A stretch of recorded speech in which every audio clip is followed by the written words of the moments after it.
Mesdames et messieurs, bonsoir, bienvenue sur notre émission vers 2020, donc sur Média France TV. On s'excuse tout en premier parce qu'en fait on n'a pas pu faire d'émission parce qu'en fait il y avait un problème d'organisation au niveau de la structure. Donc pendant 2 semaines, voici, on est revenu. Donc à côté de moi, auprès de moi, toujours fidèle au poste, Mohamed Chaouch. Bonsoir. Merci de ta présence, Mohamed. Et donc, ce soir, nous allons avoir notre invité qui est Abdelaziz Chambi, qui est le président fondateur de l'association CRI. De toute façon, il va nous présenter son association, ce qu'il fait. Donc, sans perdre trop de temps, nous allons tout de suite l'avoir en ligne. Donc, on va demander à notre régie de nous communiquer. Bonsoir Abdelaziz. Bonsoir. Vous m'entendez? Alaykoum salam. Merci d'être parmi nous ce soir. Vous êtes quelqu'un, donc je vais y aller très rapidement et puis vous allez vous présenter en détail. Vous êtes un grand militant. Vous êtes président fondateur actuel de votre association qui est CRI, que vous allez expliquer. Et vous avez une très bonne expérience sur le terrain. Alors, je vous laisse vous présenter votre association, s'il vous plaît. Alors oui, je suis Abdelaziz Chambi, je milite, enfin je ne suis pas un grand militant, je suis un militant tout court. Militant, ça suffit. J'essaie d'être à la hauteur de mes responsabilités, de mes engagements et des attentes des gens auprès de qui je milite. J'ai commencé à militer il y a quelques années déjà, enfin en 1976. J'ai milité pour le droit des travailleurs immigrés, entre autres, contre le racisme, etc. Et en accompagnement de mon père et de ses collègues de travail à l'époque, travailleurs immigrés. Et bon, j'ai cheminé petit à petit. En 1979, donc je suis arrivé dans la dynamique musulmane, je dirais, et j'ai créé un certain nombre d'associations d'obédience musulmane, dont l'association des musulmans de Benin en Ardèche. De l'association CRI. Pardon? Non, je vous en prie. Continuez. Donc après à Lyon, en 86, on a créé l'Union des jeunes musulmans. Puis quelques temps plus tard, le collectif des musulmans de France. Puis il y a la dynamique présence musulmane autour de Tariq Ramadan, dont on parle pas mal en ce moment.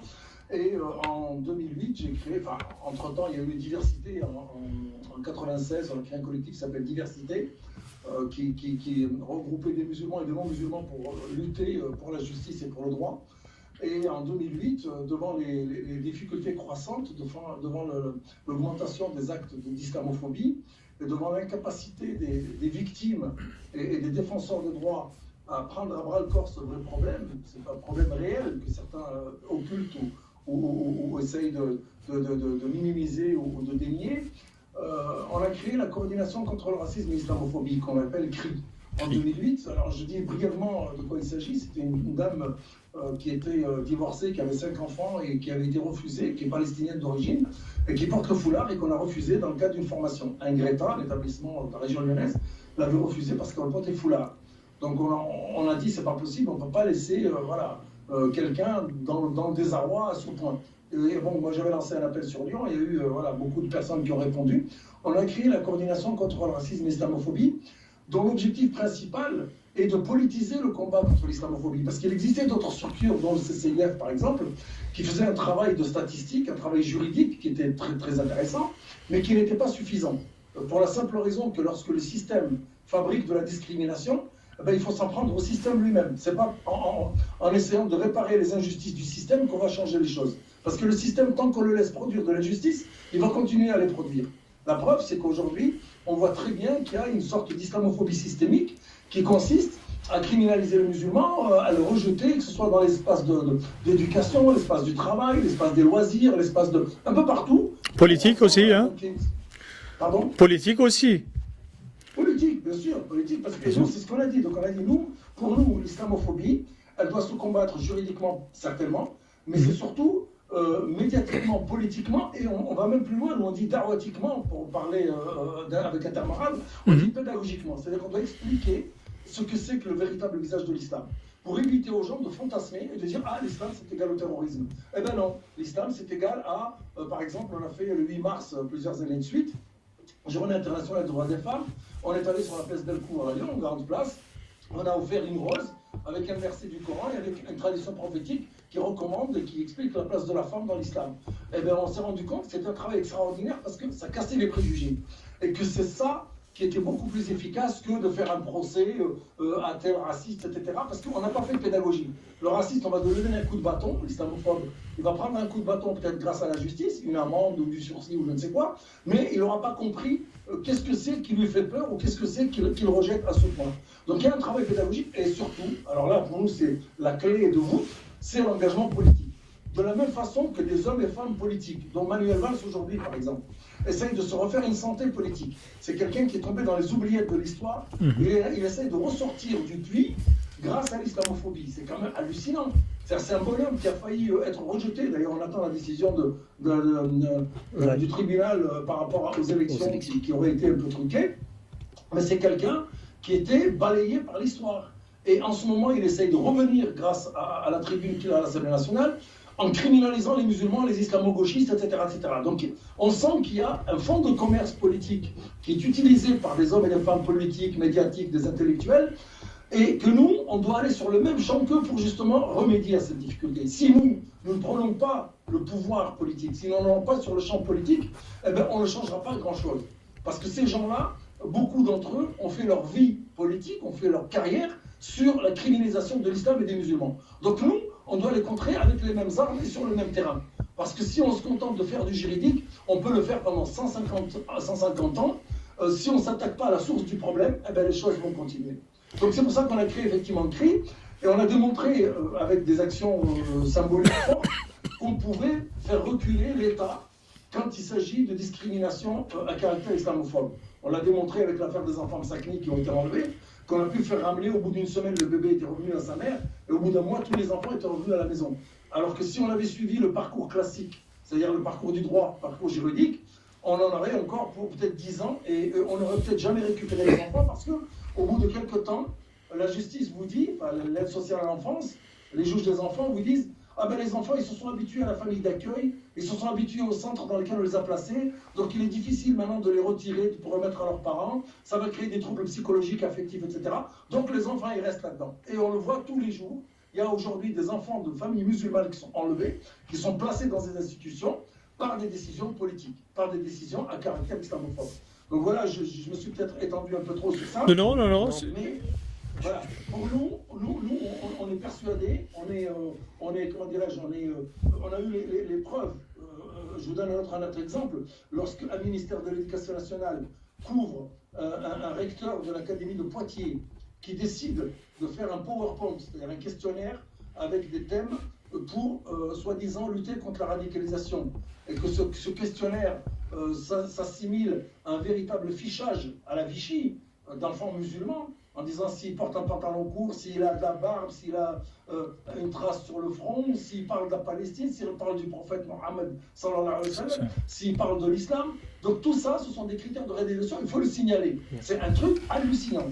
Donc nous, on s'est saisi de l'affaire, on a saisi le tribunal, on a pris un avocat, on a saisi le tribunal, donc on a fait reculer l'administration qui a dit « Ah ben non, c'est un document qui était juste à circulation interne, il n'avait pas vocation à être diffusé, etc. » Et on a eu la preuve que c'était le ministère de l'Éducation nationale qui était derrière, puisque Madame Najat Vallaud-Belkacem, qui était ministre à l'époque, avait dit « Oui, le PowerPoint, il le faut, il y a peut-être des formulations qui étaient un peu maladroites. » Donc ça veut dire que l'État lui-même fabrique des outils de discrimination, de stigmatisation des musulmans. Donc c'est pour ça que nous, on appelle l'islamophobie d'État. On dit qu'il y a une islamophobie d'État. D'ailleurs, c'est ce qui m'a valu d'avoir une fiche S. Parce que j'ai rencontré le directeur du préfet il y a quelque temps pour contester cette fiche S. Et il m'a dit « Ouais, mais vous dites que la République est islamophobe. » Et je lui ai cité, entre autres l'exemple de Poitiers. Ou l'exemple d'ailleurs de chez vous, de Strasbourg, de la préfecture qui fait un interrogatoire à une famille qui demande la nationalité française. Et si vous voyez le type de questions qui sont posées par les fonctionnaires à cette famille, c'est hallucinant. C'est de l'ordre de comment avez-vous connu votre femme, lorsque vous recevez des invités, est-ce que votre femme mange avec vous ou elle mange toute seule, est-ce que vous faites la prière du vendredi, enfin, des choses normales, des questions inquisitrices, des choses qui vont dans l'intimité des gens. Et que si on faisait ça à quelqu'un d'autre d'une autre confession, on verrait le ciel qui tomberait sur la terre.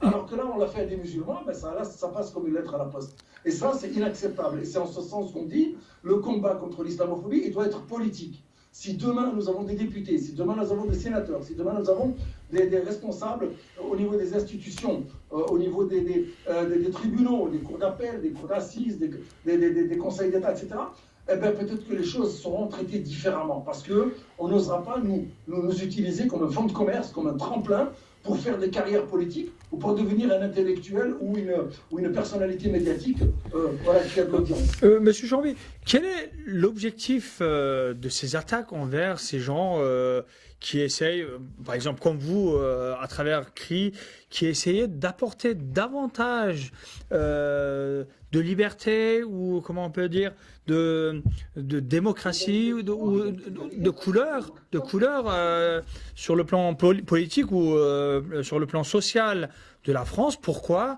les dirigeants actuels ou les différents partis politiques sont contre? Pourquoi ils sont en train d'attaquer des gens comme vous qui n'ont pas de lien, donc vous n'êtes pas adhéré à une autre association, une fédération qui est en dehors de la France, hein, CRI. Je n'ai aucun lien avec l'étranger, je n'ai aucun lien avec des organisations étrangères ou radicales ou quelconques. Mais le problème, moi je me l'explique par deux choses.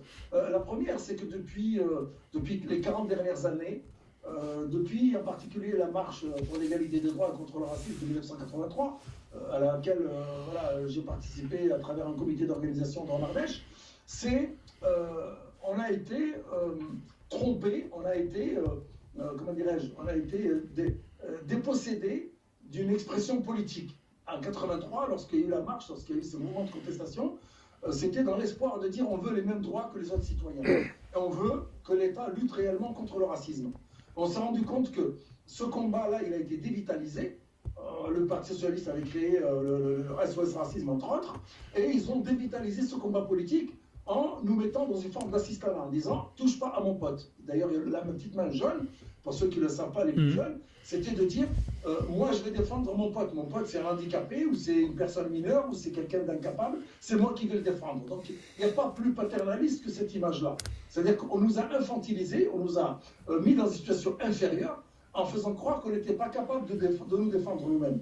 Donc ce regard-là paternaliste condescendant est resté et a été entretenu par les médias, par les partis socialistes. Et on a donné un gadget aux gens issus de l'immigration. On leur a donné la vie associative. On leur a donné un peu de subventions, le ministère du Temps Libre à l'époque, en disant écoutez, on va vous donner un peu d'argent, faites des activités occupationnelles, faites de l'animation de quartier, faites des tournois de foot, et nous, on va s'occuper des restes. Effectivement, on s'est rendu compte que des gens qui étaient de ma génération, par exemple de la génération des marcheurs, eux sont devenus députés, sénateurs, responsables d'institutions, etc., etc. Et nous, on est restés dans les quartiers à essayer de survivre, à essayer de végéter. Et je donne une information, peut-être que vos auditeurs ne connaissent pas. En 81, quand la gauche est arrivée au pouvoir, ils ont décidé en 83 de former 400 animateurs professionnels dans les quartiers en les formant au DEFA, au diplôme d'État aux fonctions d'animateur. C'est équivalent à éducateur spécialisé, assistante sociale. Et celui qui a le DEFA, parce que moi je suis passé par ce cursus, donc j'ai un DEFA entre autres, c'est quelqu'un qui est capable de devenir un animateur, un formateur, un éducateur à la citoyenneté. C'est quelqu'un qui est capable de faire de l'éducation populaire, c'est quelqu'un qui est capable de transformer le visage sociopolitique, culturel d'une ville. Et ils ont compris que c'était trop dangereux pour eux, et ils ont annulé tout de suite, après la première année, ils ont annulé la formation du DEFA, et parce qu'ils ne voulaient pas former des gens des quartiers, issus de l'immigration en particulier, à connaître le rouage du système. Monsieur Chambé, pendant une période, surtout quand les socialistes étaient au pouvoir, on incitait, donc on aimait bien les gens comme vous, qui incitent les jeunes de l'issue de l'immigration pour inciter aux jeunes à aller voter, donc avoir une vie politique. Pourquoi soudainement, dès que des militants comme vous ont commencé à se mobiliser, pourquoi on les freine? Est-ce qu'on voulait déjà, dès le départ, on n'en voulait pas? Non, mais je vous précise, si, on en veut comme des porteurs des colleurs d'affiches, oui, comme des distributeurs de tracts, comme des rabatteurs, comme des candidats à Libye. Par exemple, quand on met Fadela Amara comme secrétaire d'État, L'idée, c'est de dire, ah ben, écoutez, ramenez tous vos Arabes, ramenez tous les gens de quartier, au passage, criminalisez les barbus, les islamistes, etc., et les musulmans, etc., et on va vous donner une petite tribune. Mais en général, tous les gens qui sont rentrés dans les partis classiques ces 30 dernières années ont été des candidats alibis, ont été pris pour le casting, ont été pris pour qu'on dise, ah, vous voyez, on a un Arabe, on a un musulman, on a un Turc, on a une beurre. D'ailleurs, c'est M. Sarkozy lui-même qui, à l'époque, avait nommé un préfet et qui avait dit, j'ai nommé un préfet musulman. Mais on s'en fout qu'il soit musulman, chrétien, juif ou athée, moi, c'est pas mon Un politicien, c'est un politicien. Hein. Je veux que ce soit un préfet qui fasse le travail comme il faut. Mais pourquoi il a dit ça? C'était un clin d'œil au communautarisme, alors dont on nous insulte après. On dit, attendez, vous êtes des communautaristes. C'est pas vrai. Le président de la République nomme un préfet et elle appelle le musulman. Alors, et quand on a compris justement qu'il y avait une arnaque, une escroquerie, une entourloupe politique, et qu'on a voulu créer nos partis politiques, on nous a diabolisés. Nous, on a créé un parti qui s'appelle Forum social des quartiers populaires. Il y a quelques années, on l'a déclaré, on a créé une association de financement, on a fixé un certain nombre d'objectifs, etc., et un programme, et on n'a pas pu émerger sur la scène politique parce que tout est fait pour nous empêcher justement d'émerger. On veut bien, en France, vous donner la place de l'arabe de service, du musulman de service. Demain, ça ne m'étonnerait pas d'ailleurs qu'ils prennent même des femmes voilées pour les intégrer dans les partis politiques, pour dire, vous voyez, on n'est pas islamophobe, on a même une femme voilée que dans notre parti. Ils sont capables de faire ça. Mais moi, je dis, attention, ne tombons pas dans le panneau. Et aujourd'hui, quand moi je tiens un discours comme ça, je deviens dangereux, je deviens gênant. Je ne suis pas le seul à tenir, et Dieu merci, on est quelques-uns en France, à tenir ce discours de l'émancipation, un discours de la responsabilité, un discours de l'engagement autonome. Et quand vous dites ce discours-là, vous devenez dangereux. Parce que vous remettez en cause l'ordre établi par le système et les rapports de domination qui ont été établis par le système. Alors, rassurez-nous, Monsieur Jambier, que vous n'êtes pas dangereux. Vous êtes là uniquement pour augmenter le niveau politique de la France. Parce qu'en fait, la diversité, il n'y a pas que les Maghrébins ou les gens originaires de la Turquie qui sont présents sur ce territoire. Nous avons Manuel Valls qui a les origines d'ailleurs, M. Sarkozy également, et il y en a d'autres. Donc, il y a pas mal de communautés qui ont su...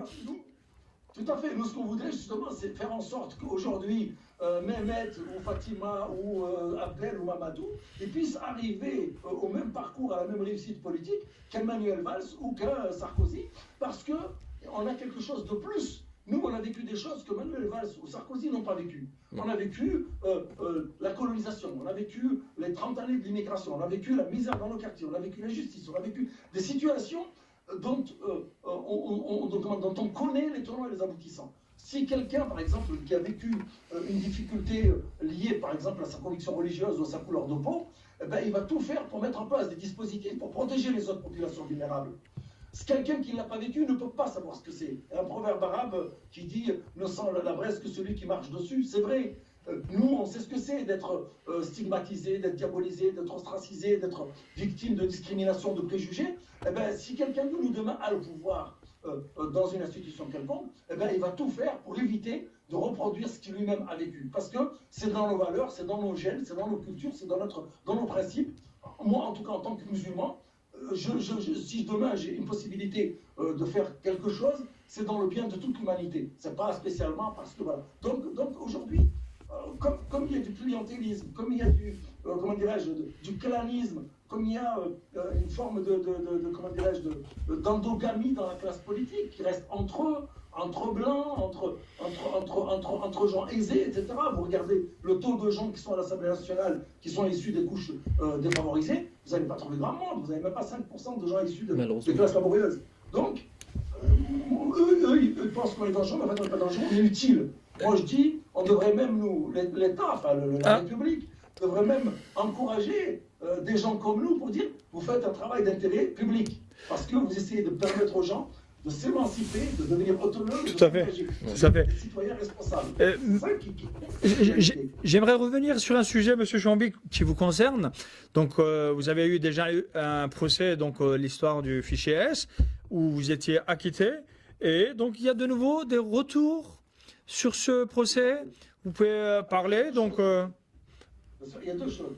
La fiche S, c'est une fiche qu'on m'a collée parce que voilà, quand je manifeste, je dis des choses qui dérangent, mais il n'y a rien de méchant, il n'y a rien de dangereux. Je dis dans le cadre de la liberté d'expression, dans le cadre de la démocratie, je m'exprime. Je donne mon point de vue sur la politique, par exemple, de l'État français en ce qui concerne les minorités, en ce qui concerne les quartiers, en ce qui concerne les guerres qui sont menées à l'étranger, etc. Donc celle-là, ça m'a valu une fiche S qui a été enlevée, qui a été remise, etc. Bon, ça, c'est une chose. Mais j'ai été traîné au tribunal au mois de février. Pardon, excusez-moi. Je vous en prie. Excusez-moi. Donc, je disais que lorsqu'on a défendu les enfants de Sakni qui ont été enlevés à leurs parents, on a eu gain de cause. Effectivement, les enfants sont revenus. Et donc, j'ai été convoqué 2 ans après au tribunal, donc 2017, alors que les affaires c'était 2015. On m'a dit, oui, vous avez menacé un fonctionnaire. J'ai dit, qui? J'ai dit, j'ai menacé personne, je n'ai rencontré personne. Et après, ils ont transformé l'accusation en outrage à fonctionnaire. J'ai dit, mais je n'ai rencontré aucun fonctionnaire. Dites-moi qui j'aurais outragé, qui j'aurais injurié, qui j'aurais menacé. Mais il n'y avait personne. Donc, je suis quand même passé au tribunal. Et l'avocat, donc Maître Gilles Devers, qui m'a assisté, a fait une véritable démonstration de droit et de bon sens. Et donc, j'ai été relaxé. Et donc, 1 an après, donc là, dernièrement, au mois de septembre, j'arrive et on me dit, au mois d'octobre, on me dit, bah ouais, écoutez, vous êtes reconvoqué à la cour d'appel de Grenoble. Le procureur de la République a fait appel de la décision de me relaxer.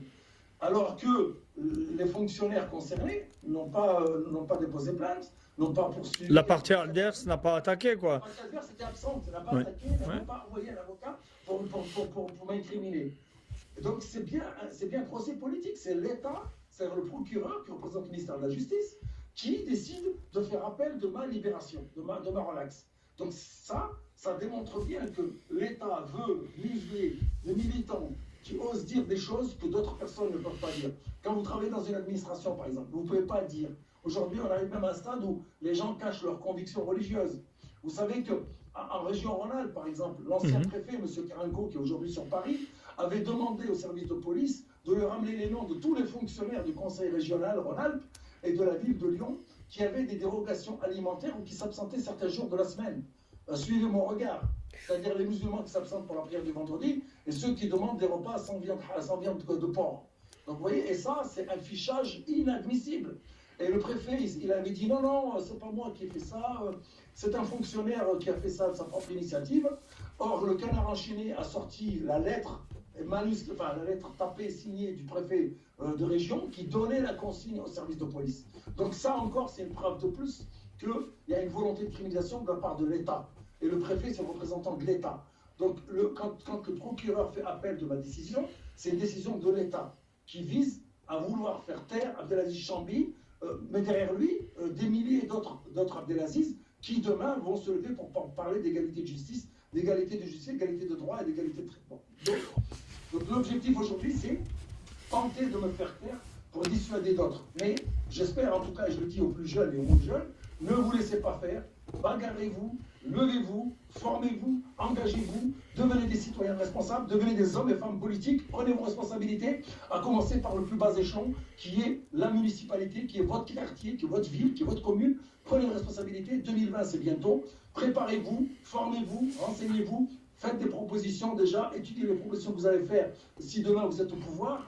Et d'ailleurs, c'est pour ça, tout à l'heure, on a oublié de parler quand même de l'expérience qui était très intéressante avec le PEJ, Parti Égalité Justice, dans laquelle CRI s'est investi. Nous, on s'est investi en tant que CRI. Pourquoi? Parce qu'on ne peut pas dire que l'islamophobie se combat politiquement et en même temps ne pas aller sur le champ politique. Donc l'opportunité s'est présentée. Nous, ça fait moi 42 ans que je milite. Je n'ai pas vu une initiative comme celle du PEJ qui rassemble 50 circonscriptions, 50 candidats 52, dans oui. 50 circonscriptions. Ça veut dire que jusqu'à maintenant, on a eu des tentatives. Il y a eu des circonscriptions dans lesquelles on s'est investi à quelques unités. Mais là, pour une première fois, pour un parti jeune qui a 3 ans d'âge, c'était prometteur, c'est à encourager. Et pour consolider.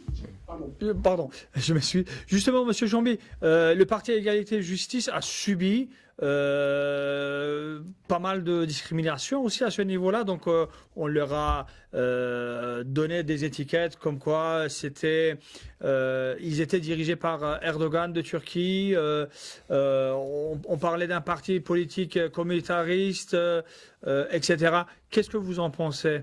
C'est un scandale, c'est une honte. C'est quelque chose qui est révoltant pour la simple raison que la France elle-même, avec ses hommes politiques, ses médias, ses intellectuels qui jettent la pierre au PEJ, entre autres, et à nous, parce que nous aussi, on a des militants et militantes qui ont été criminalisés en disant « Ouais, qu'est-ce que vous faites avec les Turcs, etc. » D'abord, pour moi, ce n'est pas des Turcs, c'est des citoyens français. Qu'ils soient d'origine turque, d'origine arménienne, d'origine grecque, d'origine russe, ce n'est pas mon problème. Ça, chacun, il a ses origines. Quand on fait l'historique d'origine des Français, on va trouver plus de 20 millions que des origines étrangères. Ce n'est pas la question, moi, ce n'est pas ce qui m'intéresse. Par contre, ce qui est choquant et ce qui est révoltant, c'est que moi, je suis d'origine tunisienne, par exemple. J'étais en Tunisie, je suis resté pendant 3 mois, j'ai observé quelque chose.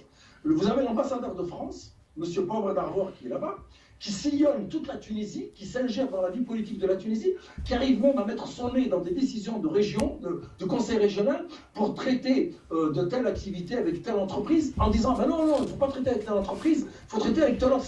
Et c'est quelqu'un qui lance une campagne dans tous les médias tunisiens en disant je m'exprime en français, et vous avez des médias comme, on dirait TF1 ou France 2, plutôt France 2, des chaînes nationales, qui se mettent à parler en français. Vous avez des clips, vous avez des séances de publicité dans les télévisions tunisiennes nationales, en français, en pur français, alors qu'il y a des gens dans le pays qui ne comprennent pas le français. Donc quand on veut donner des leçons, on commence à balayer devant sa porte. On ne vient pas faire de l'ingérence dans la Tunisie, par exemple, ou au Maroc ou ailleurs, ou ce qui s'est passé en Libye. On a vu ce qui s'est passé en Libye. Qu'est-ce qu'a fait la France en Libye? Elle a déclenché une guerre, elle a détruit un pays, elle a écroulé un pays, elle a fait multiplier le nombre de terroristes dans ce pays, et elle vient donner des leçons parce qu'il y a des gens qui ont de la sympathie pour Erdogan.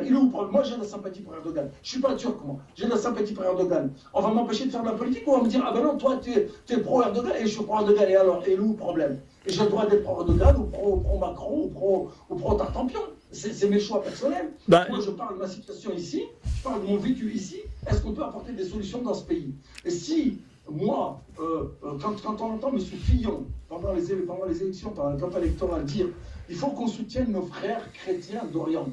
Pourquoi M. Erdogan n'aurait pas le droit de dire nous soutenons nos frères musulmans d'Occident? Et il est où le problème? On n'a pas fait un procès à M. Fillon en disant comment vous osez parler des chrétiens. Il y a même un maire, comment on appelle, dans l'Isère, pas loin de chez nous, Charles-le-Chevalier, qui a dit moi j'accepte les réfugiés syriens, seulement les chrétiens. On ne lui a pas fait un procès, pourquoi? Donc M. Erdogan n'est pas en train de dire ça. Il n'est pas en train de dire moi je veux machin. Donc on cherche à couper des cheveux en quatre, on cherche à nous isoler, à ne pas avoir, nous, de soutien. C'est parce que c'est une façon de nous isoler, de nous rendre faibles. Moi, si aujourd'hui le Maroc ou l'Algérie ou je ne sais qui décide de nous aider ici à défendre le droit, à faire en sorte que la France, elle soit encore meilleure en termes de respect des droits, de l'égalité de traitement, eh bien, il est où le problème? D'ailleurs, ça se fait. La France utilise les pays d'origine pour arriver à essayer de manager l'islam de France. Donc elle vient donner des leçons lorsque ce sont des citoyens qui ont des affinités avec X, Donc moi je dis, c'est un faux procès. Il ne faut pas que les gens se laissent influencer par ces attaques basses. Il faut continuer, il faut se lever, il faut garder la tête haute, il faut être sûr de soi et il faut avancer, Inch'Allah, sur ce chemin-là de la conquête du pouvoir. Parce qu'il n'y a qu'en ayant du pouvoir qu'on peut changer les choses. Parce que la politique, c'est un rapport de force. Il faut qu'on arrive à renverser ce rapport de force pour qu'on soit entendu, pour que le droit soit respecté. Et c'est ça la solution. Le reste, c'est pas vrai. Alors bien sûr, il y a l'économique.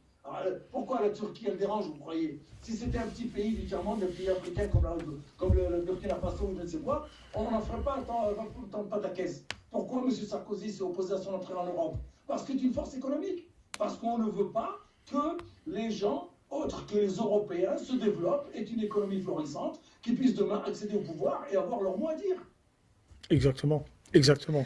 Abdelaziz, moi j'avais 2 questions. Tout d'abord, par rapport à ta personnalité, dans mon esprit et quand je vois le paysage social et d'activiste en France, lorsque j'entends le nom Abdelaziz Chambi, pour moi c'est l'une des images fortes du militantisme, de l'activisme de tout âge en France. Et voilà, j'aimerais juste que tu tu ouvres un peu ton cœur aux téléspectateurs et que tu te présentes humainement parlant. Parce que là, on a vu tout ton côté guerrier, combatif, militant de tous les jours. Et j'admire ton engagement. Une seconde chose, concernant le paysage social en France, tu sais que nous avons énormément de structures associatives qui sont issues des différentes vagues migratoires de différentes générations, que ce soit, comme tu l'as dit, les amis tunisiens, les amis marocains, turcs, algériens, etc. Et il y a énormément de structures associatives qui ont pignon sur rue, qui ont d'innombrables structures, des locaux, des mosquées, des associations qui font leur travail, qui n'est pas négligeable, hein, qui est vraiment un réel besoin aussi, mais qui sont très discrets ou qui ne se prononcent pas, ou qui sont même effacés, je dirais, par rapport à cette réalité, par rapport à la réelle politique, par rapport à toutes ces discriminations. C'est-à-dire, je ne les entends pas. Et est-ce que tu auras un message particulier par rapport à ces structures? Est-ce que nous n'avons pas, comment dire, une frange de cette population qui reste sur des acquis? Je dirais même pas que c'est vraiment des acquis, parce que voilà, ils doivent travailler 10 fois plus pour pouvoir avoir ce qu'ils méritent déjà, leurs droits, mais qui ne prennent pas à ce combat qui est normalement pour eux, pour nous, pour tous, pour pouvoir mieux vivre notre citoyenneté ici en France. C'est vrai. Donc, peut-être commencer par la petite parenthèse personnelle. Je suis quelqu'un qui a une sensibilité, je suis très sensible. Je suis quelqu'un d'émotif. Hein. Il m'arrivait de pleurer des fois en regardant des reportages télévision sur la misère dans le monde, etc. Je suis très sensible. Les gens voient cette façade-là. Et en général...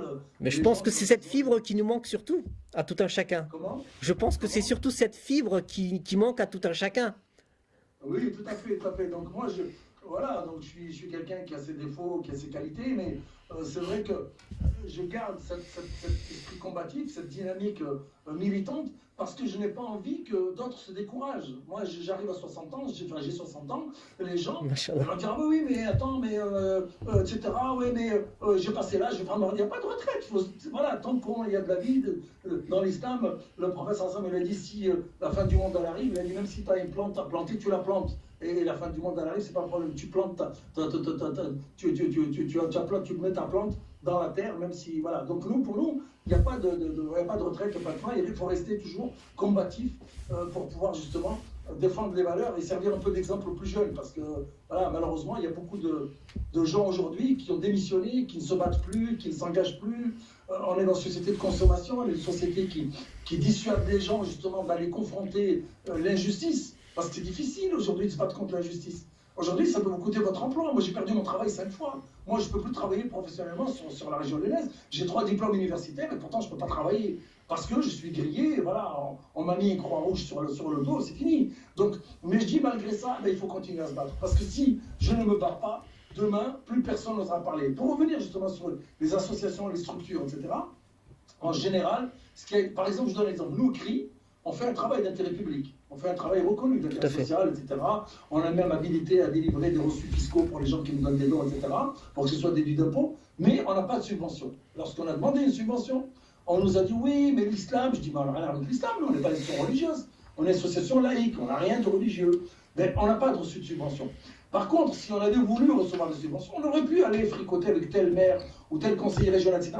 Donc les structures habituelles qui ont de l'argent, qui ont des moyens, qui ont des structures, elles sont tenues à la laisse, elles sont tenues par une laisse, c'est-à-dire elles sont tenues par des subventions qui sont accordées par la commune, par la région, par le département ou par le consulat. Parce que souvent, l'islam de France, par exemple, est géré à 90% pratiquement, enfin par les instances extérieures. Regardez aujourd'hui, par exemple, ce qui s'est passé à Clichy. C'est une honte. C'est des citoyens qui ont eu la promesse du maire qui allait faire une mosquée en centre-ville. Et une fois qu'il a été élu, il est rentré les dos. Il est venu même les insulter. Il est venu avec une centaine de gens, dont des fascistes de première catégorie, venir les bousculer pendant un moment de spiritualité, un moment d'adoration.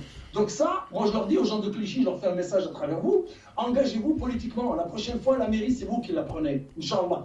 Vous vous engagez politiquement. Constituez des listes, présentez-vous, et tous les gens qui sont venus, qui sont solidaires, même des Français, des gens qui sont athées, qui voteront pour vous parce qu'ils ont compris qu'il y avait une injustice. Et l'injustice, aujourd'hui, on doit prendre nos responsabilités pour lutter contre. Donc moi je dis, j'ai vu d'ailleurs les structures associatives, elles n'osent pas parler, elles ont peur. Quand il y a eu l'enlèvement des enfants de Sakni, là, les 5 enfants qui ont été enlevés à leurs parents, soi-disant qui étaient de culture radicale, il y a un bébé de 3 mois qui a été enlevé au sein de sa mère. Eh bien, j'ai informé toutes les structures musulmanes, toutes les personnalités musulmanes que je connais, je les ai informées. Il n'y en a aucune qui a parlé, qui a osé dire un mot. Pourquoi? Parce que défendre quelqu'un qui est soi-disant salafiste, etc., c'était pas bien vu, c'était après les attentats, donc il fallait raser les murs, Eh bien non! Si on ne défend pas les gens qui sont victimes d'injustice, demain c'est nous qui subirons les injustices. Et moi je leur dis à ces gens-là, ces responsables d'associations, responsables de mosquées, personnalités musulmanes, à force de vous cacher comme ça, vous allez disparaître, vous allez être 6 pieds sous terre, et le jour où on vous frappera, il n'y aura personne pour vous défendre. Parce que si aujourd'hui vous ne défendez pas les musulmans qui sont victimes, et pas que les musulmans d'ailleurs, il faut défendre toutes les victimes d'injustice. Ça fait même Jean-Paul Martin, qui n'est pas musulman, qui est mon voisin, qui a subi une injustice, et même je me dois de le défendre. Parce que c'est mes principes, parce que c'est le droit, et c'est même des principes universels qu'on doit défendre au-delà de nos principes musulmans. Donc moi je dis à ces gens-là, à continuer à ne pas vous exprimer, à vous cacher, à avoir peur. Demain, on vous frappera, il n'y aura personne pour vous défendre. Et le fascisme, le populisme, on l'a vu dans l'histoire, comment il est arrivé, et comment il s'est toujours pris à une catégorie de la population. Donc aujourd'hui, c'est les musulmans qui sont sur la sellette. Donc il faut qu'ils se réveillent, ces gens-là. C'est important. Exactement. Je te remercie Abdelaziz pour cette intervention. Ça nous a fait énormément plaisir de partager avec toi ton point de vue, ton vécu, ton histoire et ton combat essentiellement. Je vous remercie aussi. Monsieur Chambi, c'est à refaire. Hein. Donc, malheureusement, nous avions qu'une demi-heure, 40 minutes, et puis là, on les a fait. Mais on voit qu'il y a beaucoup de choses à dire, à redire, surtout vers 2020, parce qu'en fait, l'objectif de notre émission, c'est quand même de préparer les gens dans les esprits vers 2020, là où il y aura les élections municipaux. Donc, on te remercie pour ce soir, et puis à refaire cette émission. Bonne continuation. Merci beaucoup. Bon courage, nous sommes de tout cœur avec vous, même si d'autres médias ne vous laissent pas vous défendre, donc que ce soit les presses écrites ou les médias audiovisuels. Donc nous sommes toujours ouverts, donc si vous avez besoin de dire quoi que ce soit, n'hésitez pas à nous recontacter. Un petit dernier mot à dire. Je vous en prie. Je souhaiterais nous aider parce que aller à la cour d'appel à Grenoble, ça coûte de l'argent. C'est un procès qui me coûte de l'argent. Et j'aimerais bien que les gens puissent apporter une solidarité à la mesure de leurs moyens sur le site du CRI, www.crifrance.com. Il y a une cagnotte pour collecter et une pétition pour apporter des signatures. Bien sûr, l'appel est lancé, donc nous relayerons l'info aussi sur France Média TV et France Média Info. Donc n'hésitez pas à soutenir le combat du CRI, le combat de Abdelaziz, le combat contre les injustices, donc qui peut nous concerner tous et tout un chacun. Merci à vous. Merci en tout cas, merci infiniment. Merci Abdelaziz. À très bientôt, Monsieur Chambi. Chers téléspectateurs, c'est ainsi que nous arrivons à la fin de notre émission. Nous vous souhaitons une agréable soirée et nous vous donnons rendez-vous la semaine prochaine pour un nouveau numéro de Vers 2020. À bientôt, bonne soirée. À lundi, au revoir.